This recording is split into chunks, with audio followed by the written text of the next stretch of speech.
Hello friends, आपका स्वागत है हमारे यूट्यूब चैनल पर। आज के वीडियो में हम बात करने वाले हैं BRO रिक्वायरमेंट 2021 के MSW ड्राइवर इंजन स्टिक। हमारा टॉपिक चल रहा है जनरेटर सेट पार्ट 4 की चर्चा करेंगे आज। इस जनरेटर सेट के हमने पार्ट 3 है वो पहले वीडियो में कंप्लीट कर लिए हैं। आप प्लेलिस्ट में जाके वो वीडियो देख सकते हैं। तो वीडियो शुरू करने से पहले आपसे एक छोटी सी रिक्वेस्ट है, अगर आप पहली बार हमारे चैनल पे हैं तो चैनल को सब्सक्राइब कर लें और बेल आइकन को दबाएं, जिससे आने वाली नोटिफिकेशन आपको प्राप्त हो सके। और इस वीडियो की PDF के लिए आप हमारे टेलीग्राम चैनल में जुड़ सकते हैं, जिसका लिंक वीडियो के डिस्क्रिप्शन में दिया गया है। तो आज हम हमारे टॉपिक में जनरेटर सेट के पार्ट और उनका वर्णन चल रहा है, उसमें अगला देखेंगे। इससे पहले वाले वीडियो में हमने जनरेटर सेट के भागों के बारे में वर्णन पढ़ा था, उन्हीं की हमने 22 भाग पढ़े थे। उसमें आज का हमारा है कपलिंग के बारे में। इंजन व अल्टरनेटर को कपल करने के लिए कपलिंग का प्रयोग होता है। जब इंजन घूमता है तो कपलिंग की वजह से उसके साथ अल्टरनेटर भी घूमता है। यही एक जनरेटर सेट का भाग है। इससे अगला भाग है हमारा अल्टरनेटर। इलेक्ट्रिसिटी को प्रोड्यूस करने के लिए अल्टरनेटर का उपयोग होता है। डीजल जनरेटर में जो अल्टरनेटर होता है वह ब्रेसलेस अल्टरनेटर होता है। अब इसमें हम अल्टरनेटर के बारे में विस्तार से पढ़ेंगे। आजकल की मोटर गाड़ियों में विद्युत उत्पादन के लिए डायनेमो के स्थान पर अल्टरनेटर का प्रयोग किया जाने लगा है, क्योंकि बड़े बड़े शहरों में ट्रैफिक अधिक होने के कारण गाड़ी को अधिक गति पर नहीं चलाया जा सकता है। डायनेमो मोटर गाड़ी को कम गति पर सही प्रकार से बैटरी को चार्ज करने में असमर्थ रहता है। आजकल की गाड़ी में बहुत सारे इलेक्ट्रॉनिक उपकरण लगे होते हैं, जिन्हें चलाने के लिए अधिक कैपेसिटी के जनरेटर की आवश्यकता होती है। इसके स्थान पर अल्टरनेटर अर्थात AC जनरेटर का प्रयोग किया जाता है, जो आकार में डायनेमो से बहुत छोटा होता है। ये अल्टरनेटर जो कि AC जनरेटर होता है, DC के स्थान पर AC का उत्पादन करता है, जिससे पुनः DC में परिवर्तित करके बैटरी को चार्ज किया जा सकता है। इसकी निम्नलिखित विशेषताएं बताई गई है। इसकी पहली विशेषता है इंजन की कम RPM पर भी ये उचित मात्रा में विद्युत उत्पादन कर सकता है। दूसरा, इसमें अल्टरनेटर का साइज एवं भार डायनेमो की अपेक्षा कम होता है। तीसरा है अल्टरनेटर का प्रयोग करने पर कट आउट यूनिट का प्रयोग करने की आवश्यकता नहीं होती है, जबकि डायनेमो के साथ इसका प्रयोग आवश्यक है। चौथी विशेषता है अल्टरनेटर की मेंटेनेंस कम करनी पड़ती है। पांचवा है इरेगुलेटर छोटा प्रयोग होता है। अगला है छठा, कम पार्ट्स होने के कारण सस्ता भी होता है।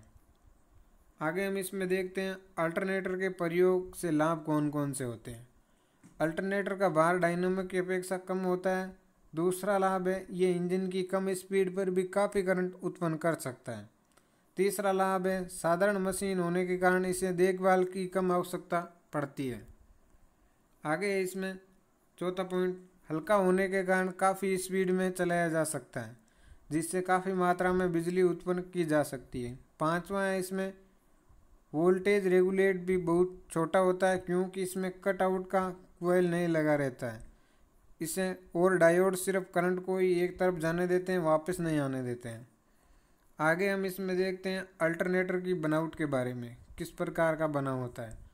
अल्टरनेटर वास्तव में AC जनरेटर है, अर्थात ये अल्टरनेटर करंट उत्पन्न करता है। इसके अंदर रोटर बॉल बेयरिंग शाफ्ट द्वारा लगा रहता है।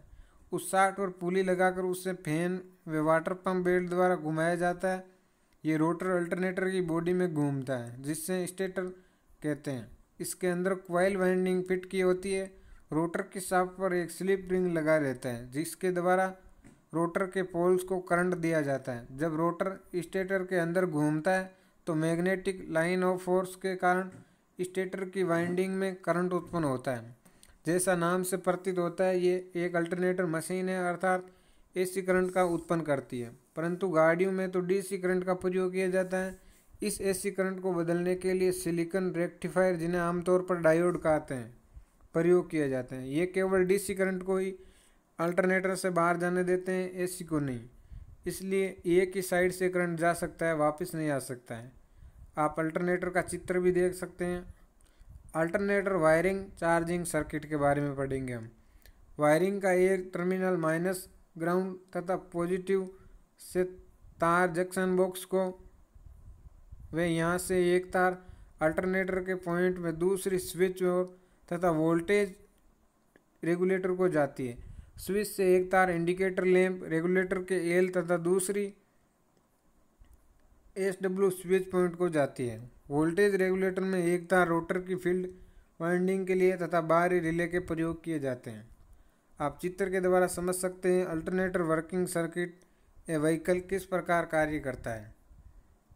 आगे हम इसमें देखते हैं अल्टरनेटर के चार्जिंग सर्किट के निम्न भाग होते हैं।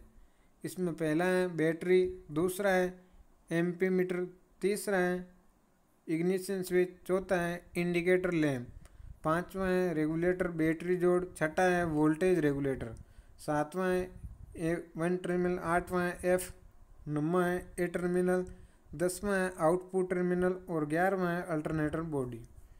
अब हम इसमें आगे देखते हैं कि आयोड अल्टरनेटर सर्किट में कैसे कार्य करता है। आयोड वास्तव में एक इलेक्ट्रॉनिक स्विच है जो करंट को केवल एक ही तरफ जाने देता है। अगर डायोड को एक ऐसी मशीन के साथ जोड़ें जिसके टर्मिनल A और B हैं तो सर्किट में करंट उस समय फ्लो करेगा जबकि टर्मिनल A पॉजिटिव और टर्मिनल B नेगेटिव होगा। इसको फॉरवर्ड बाय डायोड कहते हैं। जैसा कि हम जानते हैं एसी करंट में टर्मिनल की पोलैरिटी बदलती रहती है और जबकि टर्मिनल A नेगेटिव और B पॉजिटिव होते हैं जो उस समय सर्किट में करंट फ्लो नहीं करता है, जैसा कि चित्र 16 में दिखाया गया है। इसे रिवर्स बाय डायोड कहते हैं। ऊपर दिए गए उदाहरण से ज्ञात होता है कि एक डायोड की सहायता से हम केवल डीसी करंट ही ले सकते हैं, ऐसी नहीं। ऑटोमोबाइल में प्रयोग होने वाले अल्टरनेटर करंट बनाने वाली मशीन है जिसमें एक वायर पॉजिटिव होती है जबकि उसी समय दूसरी वायर नेगेटिव, और कुछ क्षण बाद जो पॉजिटिव होती है वे नेगेटिव भी हो जाती है, जो नेगेटिव होती है वे पॉजिटिव हो जाती है। इस तरह से साइकिल कंटिन्यू रहता है। चित्र 17 के अनुसार अल्टरनेटर की आउटपुट 0 से स्टार्ट होती है और जैसे ही रोटर घूमता है तो अल्टरनेटर की आउट पॉजिटिव मैक्सिमम पर पहुंच जाती है और जब रोटर 180 डिग्री घूम जाता है तो ये 0 हो जाती है। इस तरह और घूमने पर नेगेटिव मैक्सिमम, फिर रोटर 360 डिग्री अर्थात एक चक्कर पूरा करता है और अल्टरनेटर की आउटपुट पुनः 0 हो जाती है और इस तरह से ये साइकिल कंटिन्यू रहता है। यदि एक ऐसी मोटर में डायोड लगा दें तो हमें समय करंट मिलेगा जब अल्टरनेटर की पोलैरिटी पॉजिटिव होगी और नेगेटिव हाफ ब्रेकर हो जाएगा और आउटपुट कवर मिलेगी, जैसा चित्र 18 में दिखाया गया है। इस सिस्टम को हाफ वे रेक्टिफिकेशन कहेंगे। आगे हम इसमें देखते हैं इस प्रकार के रोटर के एक चक्कर चलने से आधा उत्पादन हुआ करंट ही प्रयोग हो रहा है, बाकी आधा बेकार जा रहा है और साथ में करंट रुक रुक कर मिलेगा। हमें ऐसा साधन जुटाना है जिससे आधा बेकार गया हुआ करंट भी प्रयोग में लाया जा सके। इसके लिए हम एक के स्थान पर 4 डायोड प्रयोग करते हैं। अब जब टर्मिनल ए पॉजिटिव होता है तो करंट फ्लो करता है जैसा चित्र में दिखाया गया है और जैसे ही टर्मिनल की पोलैरिटी बदलती है अर्थात टर्मिनल ए नेगेटिव और टर्मिनल बी पॉजिटिव हो जाते हो तो नेगेटिव करंट डायोड से आगे नहीं जा पाता है, जबकि टर्मिनल बी पर उत्पन्न हुआ पॉजिटिव करंट डायोड के द्वारा सर्किट को जा पाता है और इस तरह डायोड लगाने को फुल वेव रेक्टिफिकेशन कहते हैं और हमें डीसी करंट मिलेगी जिसकी कवर चित्र 21 में दर्शाई गई है। इस तरह से हमें दोनों हाफ अल्टरनेटिंग करंट प्रयोग किए जाते हैं। आगे इसमें अगला भाग अल्टरनेटर के भाग कौन कौन से होते हैं। इसमें पहला होता है रोटर। ये शाफ्ट पर कसा व घूमने वाला भाग है। रोटर शाफ्ट बेयरिंग में बिठाई होती है। दूसरा है स्टेटर। ये अल्टरनेटर का स्थिर भाग है, इसमें एसी करंट उत्पन्न होता है। तीसरा है एंड फ्रेम। अल्टरनेटर के पीछे वाले फ्रेम को एंड फ्रेम कहते हैं, इसमें शाफ्ट बिठाने का बेयरिंग लगा होता है। चौथा है इसमें slip ring. Battery current slip रिंगों को जाता है। पांचवा है ब्रश असेंबली। रोटर शाफ्ट के दोनों सिरों पर ब्रश असेंबली बिठाई होती है। छठा है रेक्टिफायर असेंबली। इससे अल्टरनेटर के बीच में लगाते हैं जो एसी करंट को डीसी करंट में बदलती है। सातवां है कूलिंग फैन। घूमते पंखे से अल्टरनेटर के भीतरी भागों की कूलिंग होती है।